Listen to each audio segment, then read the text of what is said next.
gents, please give a big round of applause to the strategy and development, the gentleman from strategy and development at Blockchain Reactor, Rick Nasser. Thank you. We on? Can you hear me? Perfect. So I'm gonna, thanks for having me, guys. It was short notice. I've been told to come on board, the moderator, just 2 days ago. So what we're going to do is we're going to invite the guests on stage, please. We have Jordan and Alejandro, and now please jump us.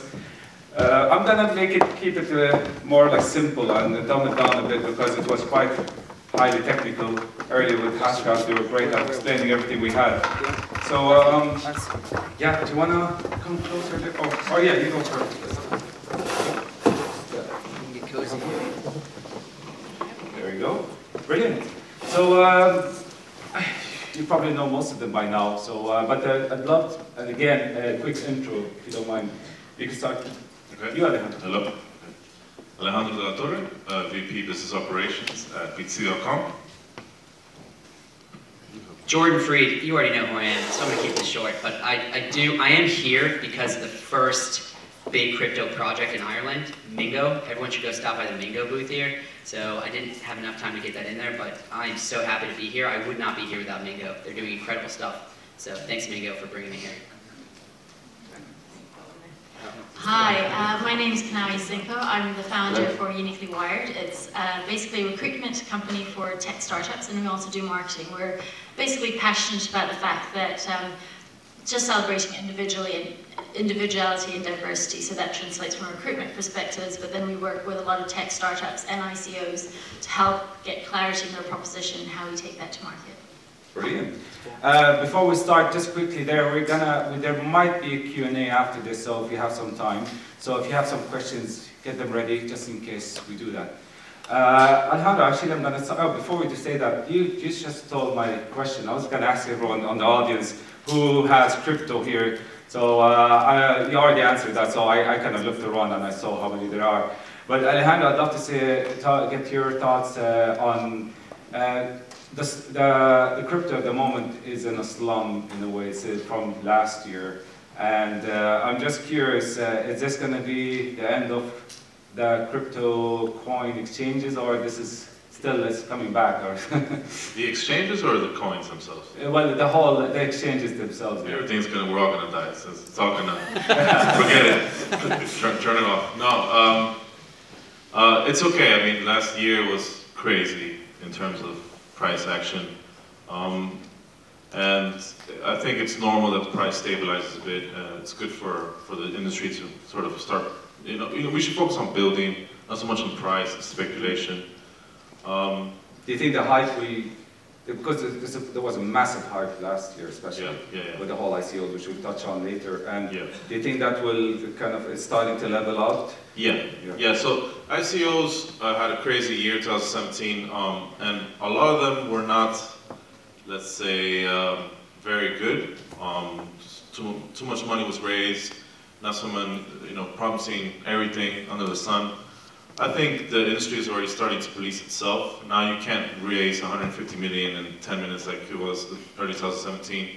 It's much harder now. I think it's good for us as an industry to sort of calm down. It's not a good look for us as for serious companies like us here to have these these crazy ICOs with nothing in them. Yeah, that's true. Yeah. Do you have anything to say about it? Yeah, I think that there's many bubbles. I think we were in one, it corrected. We're definitely not in a bubble right now. I think that we've not yet really seen mainstream value come onto these networks. I predict a Bitcoin, even after the comments you just heard me make, I still think you'll see a Bitcoin, for better or for worse, it gets above $20,000 US again. I think that's going to happen relatively soon. You think it's going to go up again? Yeah, absolutely. There's a lot of pent up capital that's not being deployed right now. Yeah. So, I'm seeing it, really amazing projects are seeing it. Let's remind ourselves, what really got disrupted is venture capitalism. You don't need to do equity, you didn't need to do equity fundraising once an ERC20 token came around. You could do this smart contract, not give up board seats, not have to sell your soul to a bunch of angel investors and VCs. That stinks. I tried to do that before, no one would give me $1, right? I had to bootstrap my last company. So, doing that now, that's incredible. You can start companies like Mingo here in Ireland and do incredible stuff with an ICO. And they're building a real product, a message aggregator. It works. I've seen it. It's amazing. So I think that it's venture capitalism. I think we're only in the beginning. It's really early right now. That's to see the crypto or the ecosystem, or definitely the coin exchange ecosystem in the world now, is purely on trading the coins. On that's the word the hype is. Would it how is it trickling into the real life situation? Would it I always ask this question. I mean, would the crypto concept replace the traditional trading, cash, let's call it, or credit card, or credit cards maybe not, but cash itself? Would that replace it, or will it complement it? I think, in a sense, it will, we live in such a diverse world in the sense that crypto will become a more mainstream type of currency. And it's one of the things that you mentioned, Jordan. It's going to be, the purpose of it is really for an alternative currency. I guess over time, as the different industries develop their own currencies, then people will get more comfortable with it. So I think it's definitely here to stay. I don't think it's necessarily going to fully replace standard currency as of yet in the short term, but it's going to be one of the things where people are going to get more comfortable with it. It's going to get utilized more.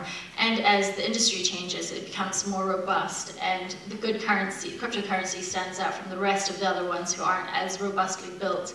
And that's where we'll see the next takeoff of cryptocurrency. Oh, yeah? Cryptocurrency is a currency, cryptographic currency. But it's meant to be a currency, right? But we still face too many, way a lot of challenges before we hit the mainstream. That's a lot of people. First of all, we need to fix scalability, what he was talking about. That's something that we're still, ongoing. It's an ongoing debate, ongoing development. We still need to work hard on merchant adoption. There has to be more companies in the space that are willing to help merchants on board and accept crypto. Ultimately, I think, as our friends here said, we're still early on. We still have faced too many challenges, or not too many, but some pretty big challenges, and we need to get over those things before we hit anywhere near the mainstream. Yeah, I want to jump on this real quick. I think that when you look at, yes, in 5 years, you're going to see a sovereign state with a standing army issuing a currency on a ledger. It's going to happen.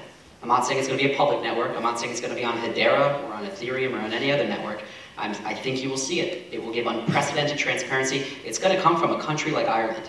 It's going to come from a country where they're more agile, smaller population, they're willing to make a bold move like that. It won't be fully, it won't be their entire issuance. Yes, I like to think of this through the lens of, it's funny, but through my son, he's 18 months old. When I look at the world through his eyes, he will laugh at me and say, Dad, you really used to take $1 to the corner store and get pennies, nickels, and dimes as change? That's funny. That's inefficient. I hate when our pockets jingle. Who likes change, right? It's going to, we're seeing the softwareization, if that's a word, of money. That's what we're seeing. That's cryptographic money, as Alejandro said. So this is the way the world's going. I think that's what we have in the future. Well, we're already starting to see this happen in Venezuela. We have the Petro going on, which is created by the government. It's supposed to be backed by oil. There's a lot of problems there. There's a lot of secrecy and whatnot. But it is the first time a government has issued, and it's basically doing an ICO of a cryptocurrency. Actually, good question. Who knows what ICO is? Just put your hands up. Quick definition if you guys do it, because you do it better than I would. So everyone knows the term IPO, initial public offering. Well, we just went ahead and copied it and said initial coin offering. That's it. Pretty much, yeah. Just quickly on that note, I have a 7-year-old. He actually started explaining to his grandmother what Bitcoin is, and that kind of caught me by surprise. I was surprised, yeah, because I went through the whole YouTube explanation. I was like, you know what, I can't explain to you. Here, watch some YouTube. They love it, so they're on it. So, but yeah, no. The word blockchain, you kind of demolished that phrase earlier in your talk, Jordan. I had actually a friend of mine who was actually asked me to ask this question. He's a developer himself in a software manufacturing company, and he was saying like, he believes now that blockchain or the ecosystem or the technology cannot survive without the crypto. I kind of wanted to challenge him. I said, you know what, I'll just pass it on to you guys and see what you think about that. It's, I agree there. So blockchain technology, like I was saying in my talk, you need to, for a block, like a currency, so to create the technology and be efficient and secure, you need to incentivize people to actually run and create the blockchain. How do you incentivize people? Through a cryptocurrency. That's why Bitcoin has taken off and it's still viable and working today. There's a lot of people making a lot of money right now on it. It's because it's incentivized to store and maintain a decentralized blockchain through a reward of cryptocurrency. Without that, you have just a MySQL database, no offense to anyone who thinks that's cool, but that's it, right? You can set some, you don't even need blocks in this case. You can just have a chain of transactions, digital ledger technology. What is that? That's a ledger that's shared by people. It's called MySQL database, right? That's what it is. You can call it ledger if you like, but that's what it is. Yeah, technology is a loaded word. There's a lot of things. Like, are we still going to be using GPUs or ASIC processors? We use a GPU in the Hashgraph model. Anyone with a GPU at home can do digital signature verification on it. I'm not aware of anyone else doing that, but it's important to have digital signatures, verify transactions. So we still use that hardware. Blockchain is literally a chain of blocks. It's a data structure. It's longest chain principle. Completely agree with Alejandro. I think instead of calling it blockchain, IBM is calling it blockchain as a service. It's really databases. It's a replicated database. We're talking about replicating databases across distributed architecture, replicating information in Singapore to Ireland and doing it, at the speed of light. That's incredible. Doing stuff like that's going to bring on the advent of fairness of information. You wouldn't need a VPN. My entire previous business would be obsolete if we just had fair sharing or replication of information globally. So I think the technology is still there at its core. Fundamentally, we're talking about the decentralized distributed web, but it's probably not in a blockchain data structure. It's not solving these complex mathematical puzzles to win the right to add a block to a chain long term. Maybe that becomes a store value. I don't know the future of it. I think it's going to be a different data center, data structure, more like a directed acyclic graph that can scale faster. Mm-hmm. Cool. I'm gonna just pass a question to you there, Kanaway. We have, you get a lot of clients who are businesses that want to ICO, want to go into an ICO campaign, that want to raise money for their project. And people don't, we spoke about this earlier, people don't realize, many people don't realize that these ICOs are essentially, most of the time, startups. And I'd love to ask you about how do you vet them? I'm sure you get so many asking you to go and become your clients, but how do you vet them to get the right ones from what we call quote-unquote scammers, Yeah, sure. Very good question, because really at the end of the day, and the current, bad press that ICOs and the crypto world has gotten is because of the fact that more recently, in the last kind of 18 months, a lot of companies that did raise an ICO are coming out of that, and they were supposed to deliver on what is typically the roadmap. So what is the timelines for their delivery? And a lot of them have kind of fallen short in that. So it's created the situation in the market where they're getting a lot of bad press. So therefore, it's becoming more increasing in the cryptocurrency space and ICO space that you do, as you say, vet and make sure both from a partnership point of view in terms of which clients you want to service, but I suppose likewise for every individual here who wants to invest in ICOs, you do have to evaluate and I'm just trying to decipher which is going to be the good and the bad. And I suppose, as Alejandro mentioned, it's kind of like an IPO. You study the company and the core foundations of it in the same way. So you look at things like what's their product, what's their proposition, what solution is it trying to solve in the market, Is it something that they have a lot of other competitors? Do they have something distinctive that is going to help them stand out from the rest of other ICOs in the market? You want to look at their team. So do they have a strong, robust team? Who are those individuals? Do they have good operational experience, not just brands, but good operational solid experience? You want to look at the roadmap as well, which is basically where they have planned what is their delivery timeframes, what are their milestones, are those milestones realistic, for example? Most of the time these roadmaps are so ambitious, I must say that. Absolutely, yeah. So I guess you really want to just evaluate each ICO to make sure that they've got the core foundations. Are they thinking about the problem as well? Do they have good solutions to those problems? Do they have a strong vision? Is their team together? So just those foundations. So it's practically as if the venture capitalists, or if you want to go back in the traditional way, if you just copy the model of how they vet their potential startups, they want to invest in, and they just take that on board and just take whatever, at least the basics. But I want to add something to that. I think ICOs is disrupting VC, and it's a viable way of crowdfunding. However, I think the incentives are incorrect with ICOs. If you go ahead and raise $10 million or whatever it is, and then you need to build a product, I don't know. I'm sorry, but the incentives are incorrect, and that's what's going on with this. So, like, you're gonna raise 10 million, and you're gonna spend 3 million to build this product that you might want to then raise to then, make $3 million with, right? So that's funny because they try to build a product, they raise to 10, 20, 30 million, and then to make something that will make them 2 or 3 million. It's like,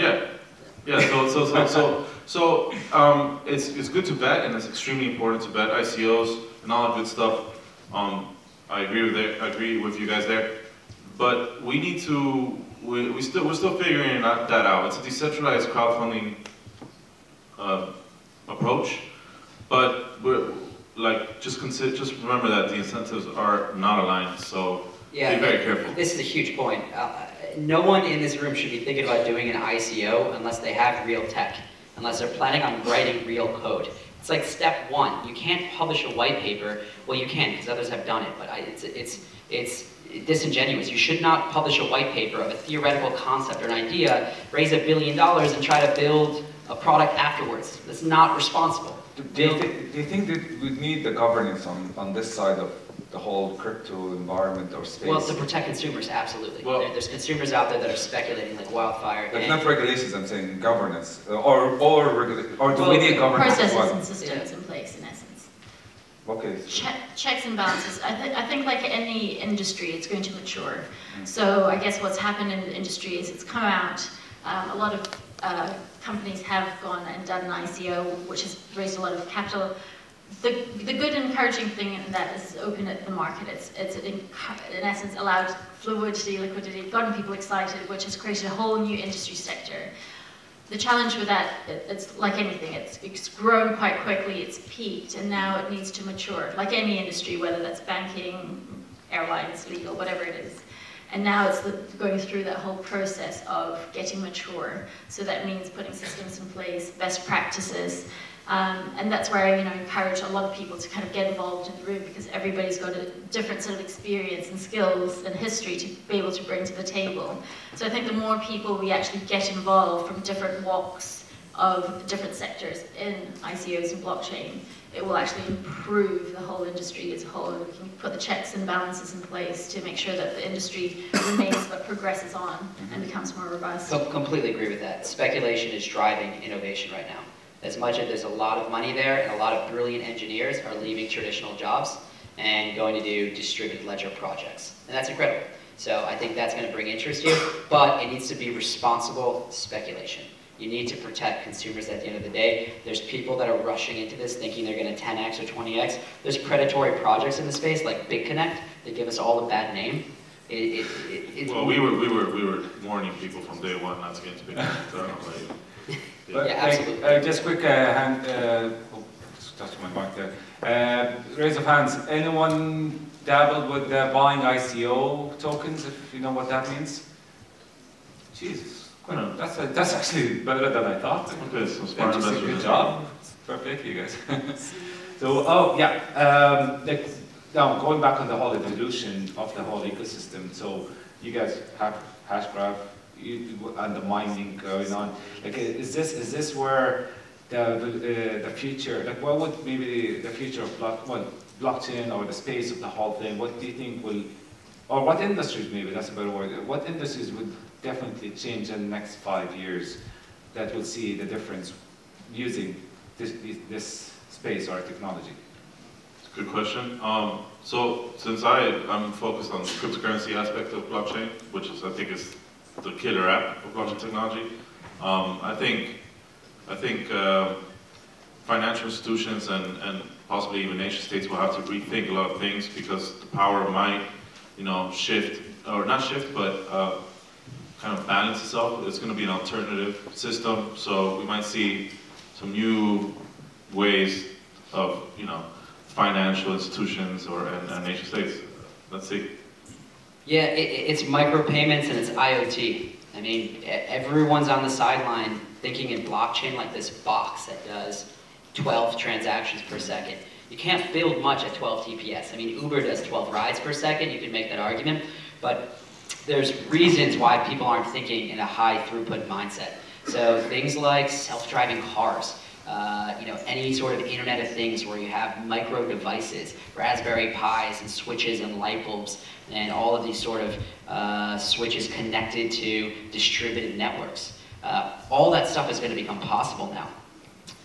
Personally, we joined the Trusted IoT Alliance to work on that. I'm really excited. That is with Bosch and Cisco and some of the biggest companies in the world. And they're working on some really exciting things there. So I think IoT is killer. Micropayments, everyone familiar with Wikipedia? So anyone that uses Wikipedia here knows that every 6 months, Jimmy Wales asks us for $2 to $6. But Wikipedia has 100 million plus page views a month. Right? They are one of the largest, one of the most viewed websites on the planet, and Jimmy Wales has to hit us up. If he was starting today, he'd just do an ICO. Okay? I'm fairly certain. If anyone knows Jimmy, I'm sure he'd be doing an ICO right now, Wikipedia coin. But he's not, so what do? You're probably going to have a browser, and we should pitch this to the Mail Online guys. You have a native wallet in your browser where you're making micropayments. This wasn't before possible with a $20 transaction fee, but you're making a native micropayment to view that page. And if it costs you a millionth of a penny, do we care? No, but that's $1 million a month for Wikipedia, and that's going to help pay for the staff and the admins and the devs and DevOps and all that stuff. So we're really talking about game-changing use cases. We have to think outside the box. Every day I'm hearing a new use case. I didn't really know what Mingo was until very recently. Mingo's a message aggregator. You connect your Facebook, your Twitter, your Instagram, your Skype, everything to it, and all your messages go into one place. You don't have to open an app. That's on a distributed network. That's really cool. Yeah. That's really, really, really cool. Distributed messaging. You could make that encrypted. I think we're just starting to see this new wave of dApps on platforms, and there's going to be a lot of exciting use cases. Now, what about some of the clients you have? Like anything exciting you would like to share? Some of them are under NDA, but there is... generic. Give us a very generic ballpark here. Yeah, I think the exciting thing, I suppose, is through kind of working more in this ICO space, is I've seen a cross-section, everything from art to telecommunications, and it's actually hitting a whole range of all sectors. And I think this is the exciting thing about this whole space, in essence, because it has an opportunity to change and create new innovation. So, for example, in the last 5 years to a decade, we've seen basically the interrelatedness of basically one provider like the seller and then the consumer, and then you had Amazon who became the distributor, and that fundamentally changed something. Same thing with Airbnb and same thing with Uber, and now in essence this is the wave that's coming across with cryptocurrencies and ICOs, where we're able to use blockchain technology to fundamentally change how things are made more transparent, more democratized, so that everybody can access it, so that it's not just exclusive investment for the high-end players or anything like that. It's actually for all, built by all. Perfect, thanks. We have like a minute and a half, so I'd love to finish it off with with a statement, and I'd love quick comments, literally 30 seconds each if you can. Basic thing about blockchain, or the whole space of blockchain or ecosystem, is very non-judgmental. would you like to expand on that? Sure. So again, the exciting thing about blockchain is that it's so new. So you don't need the history. You don't need years of experience. So the great thing about it is each and everybody in this room, for example, regardless of gender, so that's for you all women there, regardless of age and regardless of demographics, you all have a level of experience in a particular sector or sectors. So it means you can apply that learning, that skill set that you have, and actually apply that to a blockchain project or an ICO project. And the more people we actually get involved, the more skill level will actually increase, and that's where we get better best practice. That's where we almost want to move towards self-regulation, because then we actually are able to contribute that much more, and we actually raise the game. So that's what. Perfect. Yeah, quickly, the world's been centralized, non-judgmental, more free, fair, open world. We're looking at the future, the advent of the peer-to-peer internet. We went from data centers to the cloud. No one ever thought we'd make that jump. Banks moving 85% or more of their infrastructure from data centers to the cloud. We're now moving from the cloud to the distributed cloud. It lives on the backs of all of your computers at home, and you now have an economic incentive to make money and replace what AWS does. This is going to change everything. Personal consensus servers in our homes. This is a free, fair, and open peer-to-peer world. That's a vision that I get out of bed every day to go work and try to achieve. So I'm excited about that. So to finish it off, it's up to you guys to build. It's up to us to build this. So, you know, if you have an idea, build it. The technology is there. Go ahead, build. We need this. Thank you. Brilliant. Before we finish off... Quick question for Ray. Okay. Did you ever go for a job with Casey Neistat? Tomorrow, if I can. I have a very tiny YouTube channel, so he's making fun of me on that one, so it's fine. Your video went viral. A lot of people saw your video about trying to get Casey to go for a run with you. Oh, God. Don't go there, man. Don't go there. No, man, it was awesome. Everyone go watch that video. I overslept, by the way. we didn't do it. He apologized. He actually said no, thanks. He's had to fly in tomorrow. Really good job. That was awesome. Thanks for that. Yeah, thanks. good hustle. Yeah. Sorry, guys. Thank you so much for. Do catch them after after this talk if you need to have any questions, because we are out of time. Hand of applause for our.